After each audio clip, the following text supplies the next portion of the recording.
Go down, Moses, way down in Egypt land. Tell old Pharaoh to let my people go.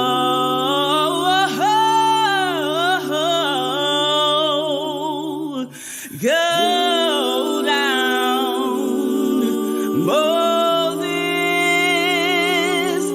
way down in Egypt land. Tell old Pharaoh to let my people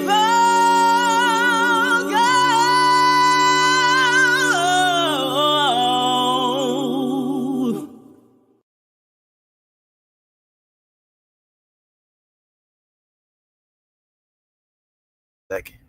All right. So now my mic shouldn't be muted, man. Good morning. Good morning. Shalom. Shabbat shalom, everybody out there. Yeah, I'm doing things a little differently right now. You know what I'm saying? I'm going to save my Friday night show for something a little bit different. Want to do things differently on Saturday morning. I got a good show for you today. Answering a question that I had a long time, not really a long time ago, but just as I kind of take this journey and whatnot to kind of go back and re-examine faith, re-examine the Bible, re-examine history as a whole. Now, if you saw the show last night, right? So I do a show called Undeniable Evidence, and if you watch that show, right, it is to show you that this is what has been going on for a long time now. Now, it's a parody, right? I mean, I hope you could have understood that by now. I don't think I should have had to explain it, but I think it needed to be explained because this is what they've been doing to us for a long time. They say, look, I have this guy who I made up and he said it was true, and I have this article that says this was true, and I have this document and this picture and all of these different things that I have access to that I can use to try to manipulate people, right? And I am doing it sometimes on ridiculous premises, but at the same time, see, what happens is when we are presented with things, sometimes we get what I call a sprinkling of the truth, right? Because I'll sprinkle in an actual historian, I'll sprinkle in an actual artifact from that time period, right? To make it something that you can actually Google, and you understand, you got to understand the way manipulation works, and that's the way it works. And what I've noticed, just from a lot of things that are gaining popularity these days, man, like especially in the Black community, man, think about so many things right now in America, man. Think about all the things that these people are kind of sort of subscribing to right now. You know, we have Black Church, right? Nation of Islam. We got Moors. We got 5%ers. We got the Comedics. We got the Hebrew Israelites. We got the Aboriginals. We have what other group? I hope I ain't leaving no group out. Who else is out there? The atheists, right? Um, Anybody else out there that kind of has a group? Your ADOS, your FBA, so many breakdowns of people that are really, lost trying to find themselves. You understand? So I think it's very important that, especially when we get into this, because this is a show that I want you to be able to have a better understanding of the book that you claim to base your eternal salvation on. And I think a lot of times we end up in church, a lot of y'all on Sunday, which based on the Bible and just based on how things are. And once again, if you start to even get back into the I can't get my beads to hang right. But anyway, you start to get back into the just the creation of the week and the Roman calendar and things like that, then you would understand that Sunday is the worship of Helios, right? And that is why it is called Sunday, S-U-N day. Everybody else does it on Saturday. All right, the Judaism does it on Saturday. It's supposed to be from Eve to Eve, from Friday night to Saturday night. But once again, we're so accustomed to just what we've been doing for so long. Y'all will keep it on Sunday. Not even saying anything's wrong with it, because I'm not gonna say whatever day you decide to do it. But what I'm saying is that this shows you how even stubborn we are, because even that calendar, everything that we want to relate to it, it all goes back to like understand what the word in Greek, where the Catholic Church comes from. They really wanted to create a universal church for the entire world. So in its creation, they had to pull from here and pull from there and pull from here and pull from here. And if you speak other languages, you will see those, how they pulled everything together. You will see those things appear. But once again, I'm not here to talk to you about the days of the week, but I will be talking about both of them next week in both shows. But it's just certain things you got to understand, like what you're involving yourself in. I understand even the concept of time right now is thrown off because we're not using the same calendar they use. We're not using the same dating and time system that they use. So there should be discrepancies. And before I get started, I just want to make sure this is very clear. You shouldn't speak in absolutes, okay? You should never speak in absolutes, because an absolute means that it cannot be changed. It is basically, you understand what I'm saying? We are trying to interpret and bring information out in a time period that is so far removed. We have to use whatever information and resources that we have available to us now to try to get the best interpretation of whatever it is that we're trying to do, okay?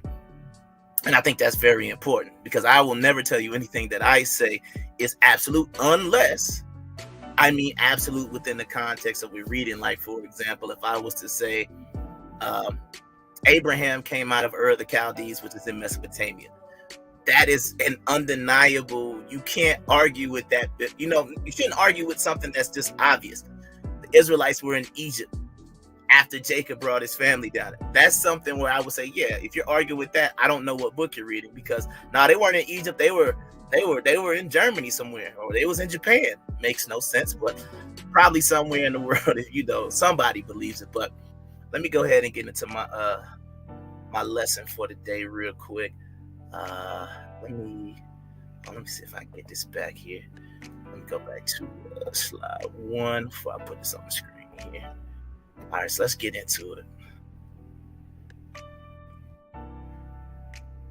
I don't know what just happened, but yeah, let me just do it the easy way. Let's just go to slide 1. There we go. All right. So, get into today's lesson, man. Where did Moses get his Cushite wife? Okay, anybody who knows the Bible, anybody who's ever heard the story, right? So we got to talk about the time frame and what's going on. This takes place in the book of Numbers, right? So we're talking about the Torah. We're talking about the first 5 books of the Bible, okay? I'm going to get more into the story, but I always wondered, right? Even though it's never really even been portrayed that way, but I always wondered, because, sometimes when you go to a black church, they like to point out the blatantly obvious black parts of the Bible, right? I'll put that in quotation marks. You understand what I'm saying? Like, when they talked about Ham, right? They talked about Ham being the son of Noah, and that's where all black people descend from, right? These type of things. We talk about a black man carrying the cross for Jesus. These are the things that a lot of that's done a lot in black churches, but that ain't this lesson today. So let me make sure I can stay on point today. All right, so let's get into it. So my question is, where did Moses get his Cushite wife? And I wondered this for a while because Moses, they were in the wilderness for 40 years, right? And Moses went from Pharaoh. You got to think about the story of Moses as we know it. He grew up in Pharaoh's house. He went from Pharaoh's house to basically skip the beginning part of his life. Then he ends up killing an Egyptian taskmaster, if you will. And then he runs off to Midian. And then he comes back. We got the burning bush. Then he goes through. Then him and Aaron go see Pharaoh, the 10 plagues and whatnot. Then they come out of Egypt, right? So that's basically what we know. But then after, I think it starts, I think it's Numbers, in the book of Numbers, right? All of a sudden, it's like Aaron and Miriam get upset because of this Cushite wife that he married, right? So we're going to get into that today. And I always say, well, they came out of Egypt. They came out of Egypt, okay? What did this random Ethiopian black Cushite, however you want to, African, whatever you want to call this woman, right? Where did she come from? So that's what today's lesson is about. And I'm apologizing, it took me like 10 minutes just to get to the start, but trust me, I'm not anybody's pastor. I don't want to hold you too long. Like I said, if I see questions or something like that, I can address those. But normally, all my lessons are under 30 minutes. So let me get started. All right, opening discussion, using sources outside the Bible to confirm what you believe. And what I don't mean is biblical scholars either. I'm talking about, have you done any research in other books, even books that try to condemn the Bible? Have you used so-called atheist stories, right? Atheist sources to try to understand where they try to condemn the Bible, or they try to say, hey, look, this doesn't make sense. This isn't this, historically that. Like, for example, you can probably Google it and it'll say there is no archaeological evidence of an Exodus ever occurring in Egypt. But then I always say, well, who are you looking for on the walls? You understand what I'm saying? So you got to be able to use sources outside. And I think that is good to challenge yourself because, a lot of people believe that, you believe in fairy tales, right? So you have to be able to look at the sources, listen to the material. Like this week, I've been listening to a lot of a guy named Dr. Walter Williams. And as I've been listening to him, he does a lot of what I do last night and what I've done for the past 2 weeks. I will just say things and you just believe it. And if it fits, or if you think that it aligns with how you believe or how you see the world, then guess what? You're more inclined to believe it. And it's simple. I don't have to give you sources. I can give you one source. I can say I met a guy in Egypt. I can say I was talking to this guy in this church. I can say, hey, there's a journal article in 1965. And that's just it, right?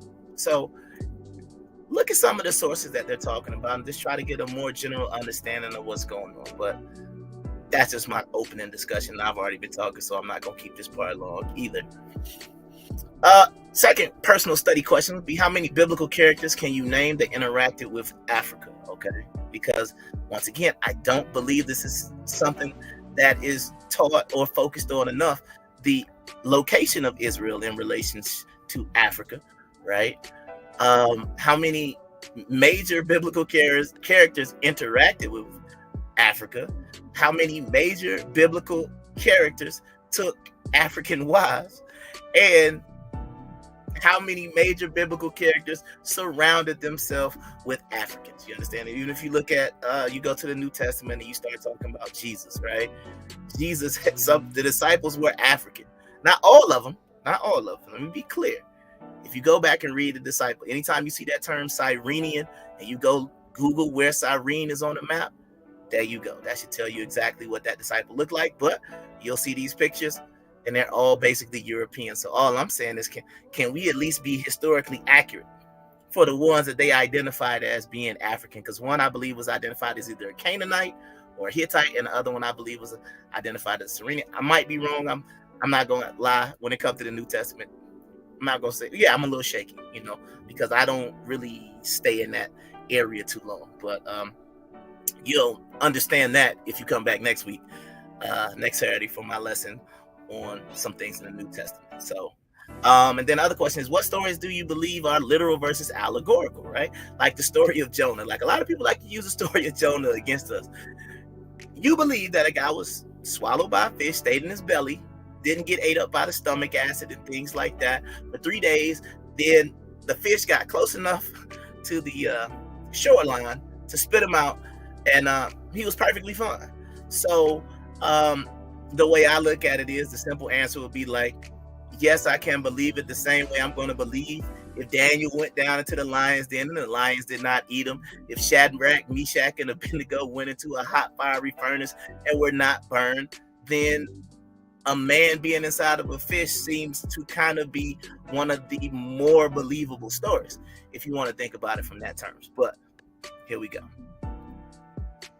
My main sources, as always, are going to be the Amplified Bible, the 54 Book Apocrypha, if I decide to get in there, the Tanakh, the Antiquities of the Jews by Flavius Josephus, the Blue Letter Bible, and let's get into it. So first of all, we got to go back to Kemet or Egypt, right? I like the fact that a lot of people are using Kemet. It kind of goes along with, more or less the connection between Kemet and different things that are going on. Okay, so when people start to use that term Kemet, then it's good. You don't want them saying Egypt. You want them saying Kemet, because if they ask you what does Kemet mean, it means land of the blacks, or it means black land or land of black people, right? So I'm just gonna share my screen real quick because I just want to show you something, right? Because this goes back into the table of nations real quick. And like I said, I'm not gonna be long here. I just want to show you something. So I want to share my screen. I'm gonna go to the Blue Letter Bible, right? So right here, if you can see my screen, right? You see right there, it's talking about Noah and his 3 sons. So if you go to Ham, right? What we call them, Ham. Now look at that word, Khawm. So I'm gonna play it for you. Hopefully you can hear what it sounds like. Strong's H 2526. Hum. All right, so that's allegedly what it sounds like. Now it says Ham, right? Second son of Noah, it could mean hot. Okay. Then it also says in late uses, a collective name for Egyptians. Okay. Now there's another place. I just want to scroll down before. It says the name of Egypt properly is domestic name amongst the Egyptians themselves. So like I said, they're calling themselves Kemetics or whatever. But however, so in fact, the Hebrews suppose Ham, the son of Noah, to have been the ancestors of the Egyptians. So just wanted to point that out real quick. Okay. So when I say back to Kemet, go ahead and put this back on the screen. We got to talk about what time period we're talking about. We're talking about the time period of Amos the first, Amenhotep the first, and Tutmos the first. Okay, so you have to understand this is the time period that we're talking about when we're talking about around what I guess you could say what historians, what people want to believe, if the Exodus did occur, this is the time frame that it did occur. This would have been what was going on in Egypt. Okay, then you have to understand we're talking about the end of the Hyksos. Okay, the Hyksos were a group of Semitic nomads who invaded Egypt during the Second Intermediate Period. In Josephus and against Apion, he said the Hyksos could mean either shepherd kings or shepherd captains, right? So once again, I'm doing a little different. So if you need to know more about the Hyksos, this was found from the Hyksos rule in Egypt. This is from the Journal of Egyptian Archaeology, volume 37, December 1951, pages 53 to 71.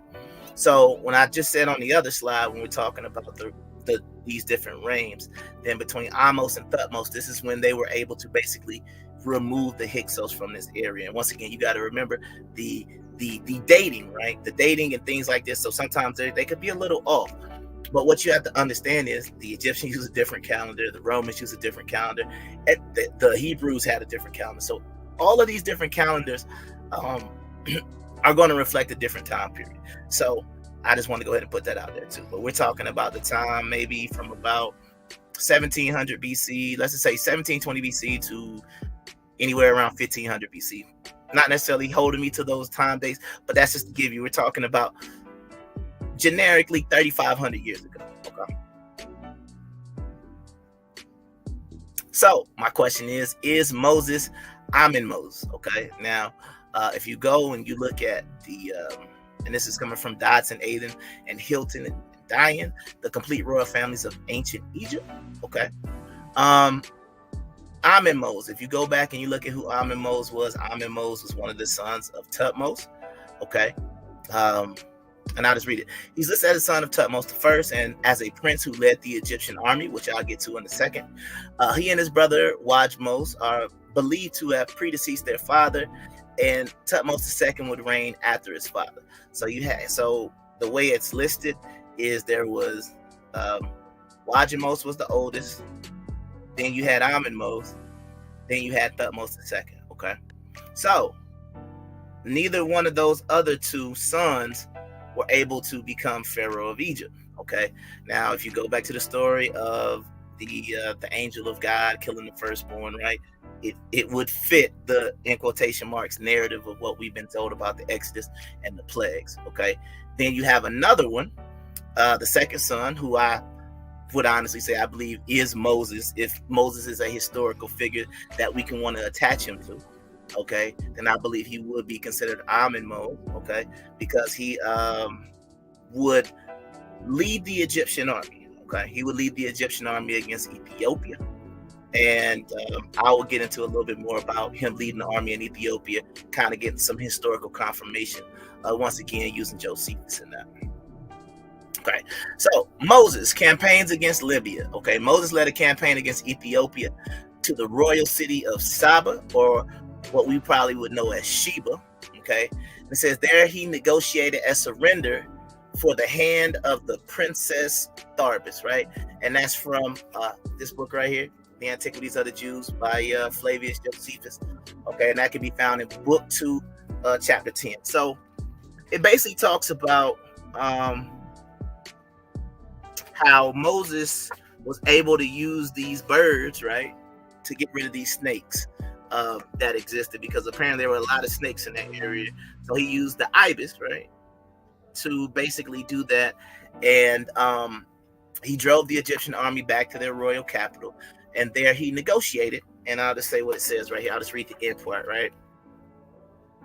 So it says Tharbis was the daughter of the king of the I'm sorry, let me start over. Tharbis was the daughter of the king of the Ethiopians. She happened to see Moses as he led the army near the walls and fought with great courage, and admired the subtlety of his undertakings, and believing him to be the author of the Egyptian success. When they had despaired of recovering their liberty until the occasion of great danger the Ethiopians were in, when they had before boasted of their great achievement, she fell deeply in love with him, and upon the prevalency of that passion, sent to him most faithful of all her servants to discourse with him about their marriage. He thereupon accepted the offer on condition she would procure the delivering up of the city, and gave her the assurance of an oath to take her as his wife, and that when he had once taken possession of the city, he would not break his oath to her. No sooner was the agreement made, but it took effect immediately. And when Moses had cut off the Ethiopians, he gave thanks to God and consummated his marriage and led the Egyptians back to their own land. So right there, Josephus is establishing, right, a marriage that Moses agreed to, and she was an Ethiopian princess.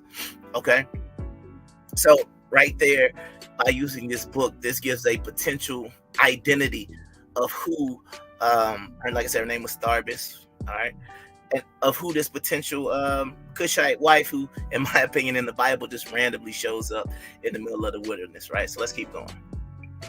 Who, what, when, where, and why? We're talking about Cush/Ethiopia. What was going on? There was a war with Egypt. The time frame we're talking about is around 1582 BC, and this is taking place in Saba or Sheba, right? So the first thing you got to understand is, once again, we talk about Cush or Ethiopia.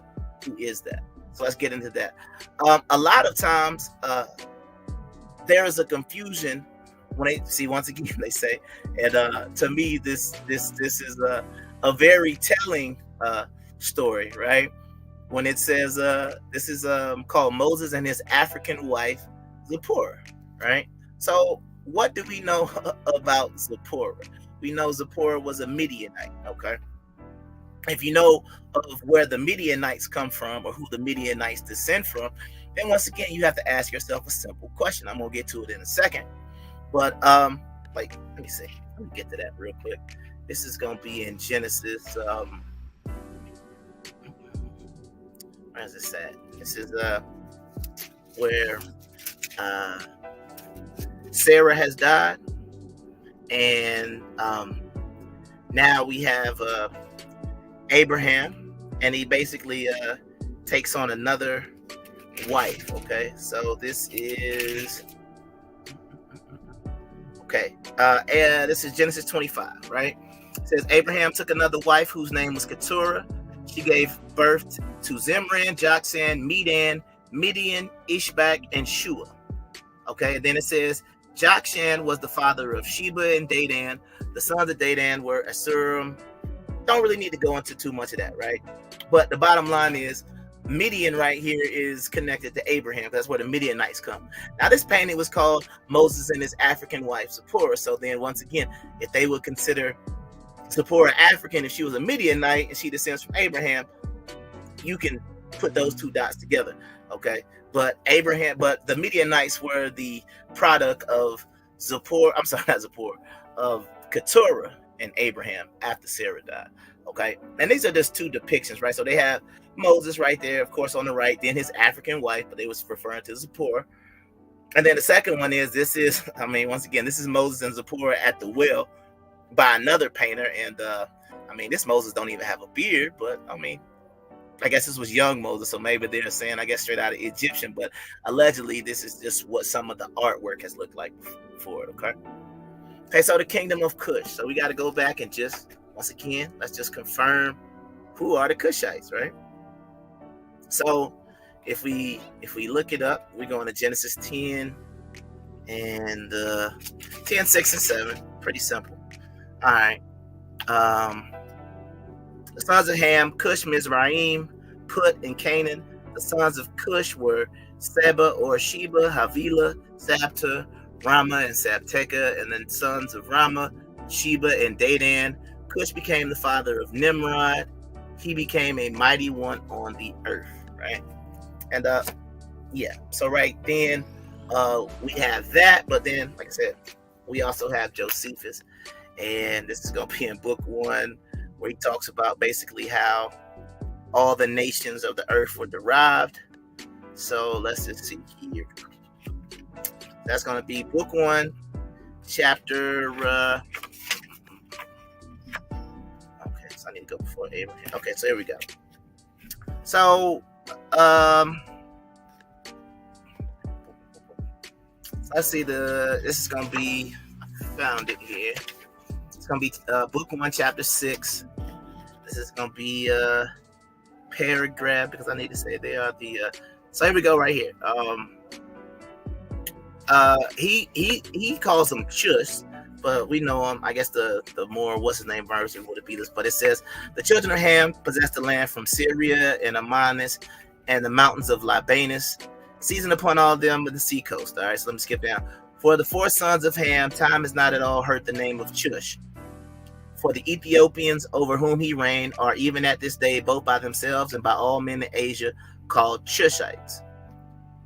So right there, he just confirms that Cush are the Ethiopians. Okay.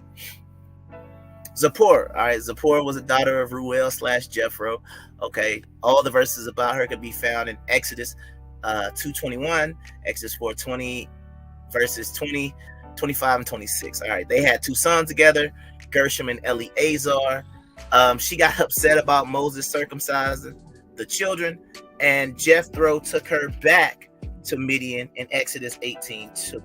So I just want to read that part real quick, because this is the reason why we shouldn't get her confused, because it clearly says that Jethro took her back. Okay, so I'll just start at verse 1 just to give you a little bit of what's his name. It says, now Jethro, the priest of Midian, Moses' father-in-law, heard of all that God had done for Moses and for Israel, his people, and that the Lord had brought Israel out of Egypt.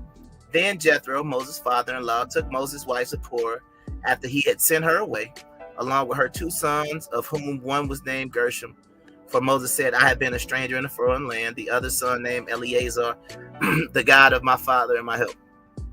Okay, so my bad. I don't mean Jethro took her back. I mean Jethro took her back from Midian. My bad, not to, but from. So this is him bringing Zipporah back to Moses. Okay, so let's keep going. So this is the reason why a lot of people want to get the story confused. But once again, you have to understand different time period. Aaron and Miriam. Okay, Numbers 12. This chapter speaks about how Aaron and Miriam were angry with Moses about the Cushite woman he had married. Now, I already told you where Midian came from. So you got to remember Abraham was a Semite, meaning he descended from Shem.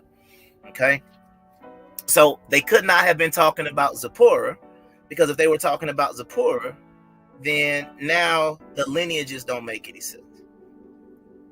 Because let me just go ahead and read Numbers 12. Not all of it, of course. But it says, now Miriam and Aaron spoke against Moses because of the Cushite woman whom he had married. Okay. And they said, has the Lord really spoken only through Moses? Has he not spoken also through us? And the Lord heard it. Okay. Now, it said, verse 4, suddenly the Lord said to Moses, Aaron, and Miriam, come out, you three, to the tent of meeting. And the three of them came out. The Lord came out down the pillar, stood at the doorway of the tabernacle. He called Aaron. He said, hear my words, there's a prophet. So it gets into all those things, right? So once again, the only part I want to focus on is said, verse 1, because of the Cushite woman whom he married. But once again, I already told you that Zipporah was a Midianite. So, two things here. Moses had more than one wife, which I ain't never really heard nobody ever bring up in church. But once again, the plural polygamous, plural marriage, whatever you want to call it, right? Another major person in the Bible, Moses. So we got Abraham, who had multiples. We have, of course, Israel. Jacob had multiples. Now we have Moses. So we're seeing this trend continue. Okay, so when they say they got mad about this Cushite woman, they are not referring to Zipporah, because Zipporah was a Midianite in the land of Midian. And Midianites descend from Abraham and Keturah, and Abraham descends from Shem, which would make them Semitic. I've already explained to you how Ham, right, had a son that we want to call Cush, or Josephus calls them Chus, right? It is where the Ethiopians come from. They are a Hamitic line. So it doesn't matter. So let's just, like I always say, a lot of people are like, especially like, that's why I call myself a Hebrew. I don't deal with the Black Hebrew Israelites, but a lot of them are basically King James only, right? But I always say, if the definition changes that much based on what Bible you have, then that's problematic. So what I want to do right now is I'm just going to share my screen, and we're just going to do a little look real quick. Let me show you here. So I'm going to go to Bible Gateway, because Bible Gateway allows you to do things very quickly. Okay, so here we go. So let's just do, let's see, we were in Numbers. So I'll just go right here to Numbers, and then it's going to be 12. Okay. So, let me see. And then I want to do specific, so to give it to me in other translations. Okay, so in the King James Version, the term is Ethiopian. So let's just go through a couple of translations, not all of them. So King James 21 says Ethiopian. The ASV says Cushite. AMP says Cushite. BRG says Ethiopian. Cushite, Ethiopian. The CEV says Moses had no right to marry that woman from Ethiopia. Darby says Ethiopian, Cushite, woman of Ethiopia, Cushite. So by now you should get the point, right? So that's the reason why I just wanted to share that real quick, because once again, your doctrine shouldn't be based on one interpretation of the Bible. If your doctrine, I'm going to be honest, your doctrine is that weak, or whatever it is that you're trying to teach is only relevant in one version of the Bible, it's probably not no good anyway. I'm just going to be honest with you. And if you're using the King James Bible, right, as the only one, if it's not in the King James, you're not going to necessarily listen to it. I think that's ridiculous as well, but that's a whole nother topic, okay? Let's keep going. So once again, Midian. The Midianites were the descendants of Abraham and his second wife, Keturah. So once again, I'm not going to do a Google break because I've been kind of slowly progressing through all of these things. So you have plenty of time to check those things out. All done. Next week, right? I'm going to be talking about was the image of Christ taken from Ptolemaic Egypt. And so once again, you're going to have to understand when is Ptolemaic Egypt, right? We're talking about a time after Alexander the Great, so around 330 BCE, okay? So was the image of Christ taken from the Ptolemaic Egypt, and are other cultures found not only in the New Testament, but what I consider modern day Christianity? Because if you've seen any of my other podcasts, right, then you know I have talked about where modern day Christianity is. There are, in my opinion, so many problems with modern day Christianity. Oh yeah, somebody said this is a good question. Appreciate that, King Mike. That question don't have anything to do. Somebody's asking me, did I get married? I don't know what that has to do with the show I'm doing, but it's all good, man. Shout out to somebody for tuning in, man. I don't know why. I guess to answer the question, yes, I am married 2 times over. So, let me see. How would I explain my wife? I have a, I know one of them. Well, I can't even say she's a hammer. I can't even say that. But anyway, once again, you gotta stay focused these days. But if there are no questions, and if anybody else has any questions, like I said, you can always email me at kungfuhebrew@yahoo.com. I will be back on Friday to do my other show, Undeniable Evidence. I'm gonna be talking about the Vikings were black. All right, so if you're gonna see a trend, it's gonna be everybody was black. So, hope y'all out there enjoying that. And then next week, like I said, I'll be talking about what I consider the universal church of the world, which is the Catholic Church, which later became the modern day Christian church, right? So you need to be able to understand why these things, why you go to church on Sunday, why there are some of these things that are integrated into it, since I just got a little time, like I can show you something real quick, because this is the thing that happens, and you have to understand, well, why are these things being different? Like, I'm gonna share my screen again, because once again, this is the reason why I like technology, because it makes it quick.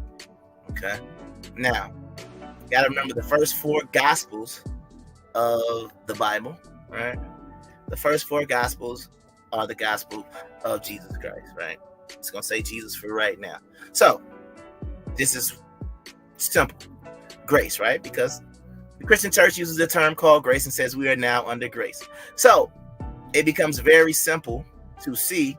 I want to do this in a blue letter Bible. Okay. So let me share this tab. Okay. So the blue letter Bible makes things very clear.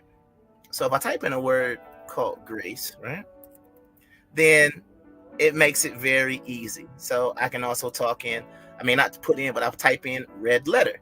And people who know about what the red letters should signify, they should signify who was talking. So the term grace, all the times that it's used in the King James Bible are right here. So if I go through these books and I see, let's go throughout the Gospels, I notice grace is only used one time, and that's in the book of Luke. So let's see what it says in the book of Luke. Wait a minute. Did I hit something twice? Yeah, I think I did. Sorry. Let me go back. Something else popped up. I think I double clicked. And it said, and the child grew and waxed strong in spirit, filled with wisdom, and the grace of God was upon him. So in Matthew, Mark, Luke, John, which are considered to be the Gospels of Jesus Christ, meaning this is the time period where he lived and walked the earth, he never used the term that the church says we fall under now. Okay. And then I want to show you one more thing here. Now watch this, because this is something very important, and this is something I wanted to see. Son of man. Okay. Son of man, son of man, son of man. So let's look at this. Now I'm going to click the same thing, right? Red letter. This means if Jesus is saying, then the other words around, I understand now these letters will be highlighted in red, but let me see, like if I go to Matthew, Okay, so you see, and Jesus said unto them is in black, and everything that Jesus is saying is red. Okay, so this is Jesus, Matthew, son of man, son of man, son of man, son of man, son of man, son of man, son of man, son of man. Okay, so we have all of these examples in Matthew, Mark, Luke, and John. All right, so let's just, if we just add them up, right? So we got 33, 16, that makes 49. If we go right here to John, add 12 to that, that would make 61. And then we add 28 from Luke, that would be 89. So 89 times the term son of man is used in the gospel, meaning the gospel when Jesus Christ was alive and he called himself the son of man. The other thing you should be able to do is go into what I call the Strongs. And the Strongs, because once again, you have to remember there are no surviving Hebrew. I don't think, well, first of all, there would be no Hebrew because this was always written in Greek. So this will tell you where they got these words from. So if you look up the word man, that's G444, and that word, you can hear it, hopefully. Strong's G444, anthropos. Anthropos. Okay, so from that word, we get the term anthropology, right? And anthropology is the study of basically human civilization and things like that. So now let's go back in and put in Son of God. Because this is one of the things that Christians believe. So once again, I'm going to put the red letter up so we can see if Jesus himself ever said he was the Son of God. So in Matthew, it says, let's see who called him the Son of God. Okay, so it says, and when the tempter came to him, so we're talking about, I guess you would say Satan, Lucifer, or I'm just going to say the tempter because that's what it says. The tempter called him, if thou be the Son of God, do this. And if thou be the Son of God, do this. And then it says, when he was casting out the demons, right? It says, what do we have to do with thee, Jesus, thou Son of God, right? So once again, we have the tempter, or as people like to call him, Satan, right? And then we have demons calling him the Son of God, right? Let's keep going. And then it says in Matthew 14, then, now let me go ahead. Remember, I got the red letter checked. So it said, but Jesus held his peace, and I adjure thee by the living God that thou tell us whether or not thou be the Christ, the Son of God, right? So right there, once again, even if I click on this, let's see what the response was. Because this is very important. Okay. Okay, it's not pulling up. So let me see. Go to Matthew 20. Okay.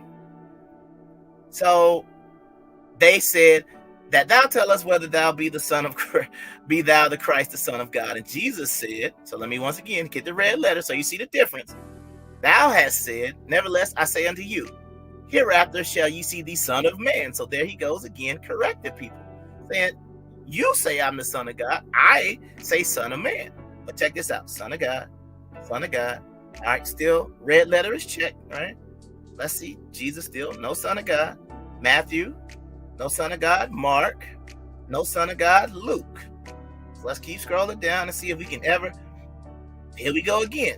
Luke. Then said they all, art thou the Son of God? And he said unto them, you say that I am. Right. So let's keep going. And now once we get to John, now things change, right? So it says only the begotten Son of God, the voice of the Son of God. Okay, so in John, we finally see in red letters that he called himself the Son of God. When Jesus heard that, he said, this sickness is not unto death, but glory of God, that the Son of God might be glorified thereby. There you go. So I'll get into but once again, I've already pointed this out too. But John is the least accurate gospel to discuss, because John is the gospel that, if I'm not mistaken, let me make sure. Let me share this tab instead, right? So if I want to go to, let me see. Let's just type in the word cross so I get this last little thing real quick. And I want to go into John. Okay. So, all right. So remember John. Okay. In the book of John, it says, and he bearing his cross went forth into the place of the skull. Right now, the majority of Christians would tell you that Jesus didn't carry his own cross, that Simon from Cyrene. So if you want to believe John is, in my opinion, the most least accurate gospel, because it even said that Jesus carried his own cross, versus if I click right here to Luke, right? Luke should say Simon the Cyrenian, right? So there we go. Luke right there confirming what I'm saying. Going to Mark, all right? Mark says, and they compel one Simon the Cyrenian to carry the cross, okay?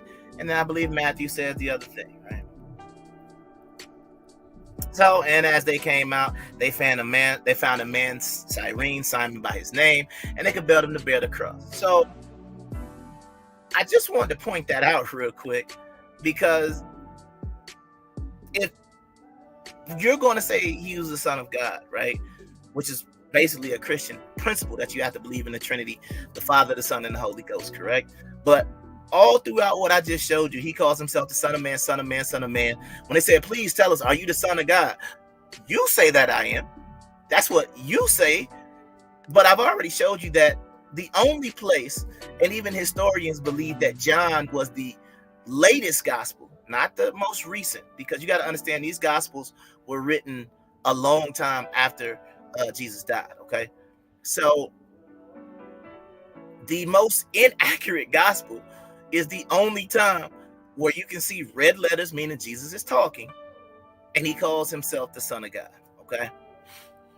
So I just wanted to point that out, but I just want to also just point out that this is the reason why when you start having these type of discussions, it becomes, I mean, it's clear and point and day. It's not my words. That's what the Bible says. That's what Jesus said out of his own mouth, allegedly, in those 3 gospels. Okay, that's what he allegedly said out of that one gospel. So you have to be able to understand that you have to kind of remove everything that you've been taught and remove everything that you believe that you know, and just read it for yourself. Because sometimes, you know, people have agendas, and people have, I mean, I don't know at this point, I'm not gonna give you my opinion, but I believe that there has to be some reason or justification for people wanting to believe that, because if you actually read the scripture, that's not what he said out of his own mouth when he was alive. And you can even go into the book of Revelations. It says the same thing. Okay? It says the same thing in Revelations. And people say, because once again, when we're talking about that Son of Man, right? Let me just get this last. I know I'm running over. I'm not trying to be too long. I apologize for going longer than I wanted to. But even in Revelations 1:13, it says, in the midst of the 7 candlesticks, one like unto the Son of Man, clothed with a garment down to his foot, and girded with the paps with a golden girdle. Okay? So even in Revelations, it's talking about there was one person like the Son of Man, the same Son of Man that Jesus called himself multiple times. Okay? That's even in the book of Revelation. So even in this dream, whatever you want to call the book of Revelations that we have going on, it's clearly saying Son of Man, Son of Man, Son of Man. But what man will really do, and what organized religions will do, is they will take a text and they will make it far away from its original meaning. That's the reason why we have 1 million denominations. That's the reason why all these Hebrew Israelites have these different camps. That's the reason why you have the Nation of Islam. You have certain types of Judaism. You have Hasidic Judaism. You have Messianic. You have all these different ways to believe. Do you believe in the Talmud? Do you practice the Kabbalah? Do you do all of these different things that you have available to you, right? There are so many ways that man has just corrupted, in my opinion, the words of God. Okay? And then we establish these doctrines that make no sense, because even if you just read it directly for what it says, you're still going to come up with some other explanation. But like I said, I'm not going to hold you. You know, I know it's Saturday or whatnot, and I know people are gearing up for their college football Saturdays and things like that. So I hope everybody has a good Saturday. Like I said, I hope you're learning something from what I'm teaching. I have anything else? Like I said, next Friday, 7 p.m., we're going to be doing Undeniable Evidence. We were Vikings. And then next Saturday, I'll be talking about imagery from other cultures and religion, and was the image of Jesus taken from Ptolemaic Egypt. So that's gonna be my topic for next week. But like I said, until then, like I said, man, everybody have a blessed Saturday. And that's pretty much all I got, man. Once again, you can leave questions. Make sure you're liking the video. Make sure you're sharing the video. Make sure you subscribe with notifications. So make sure the bell is on so that way you can get it. But like I said, outside of that, I don't have anything else, man. So y'all have a blessed Saturday.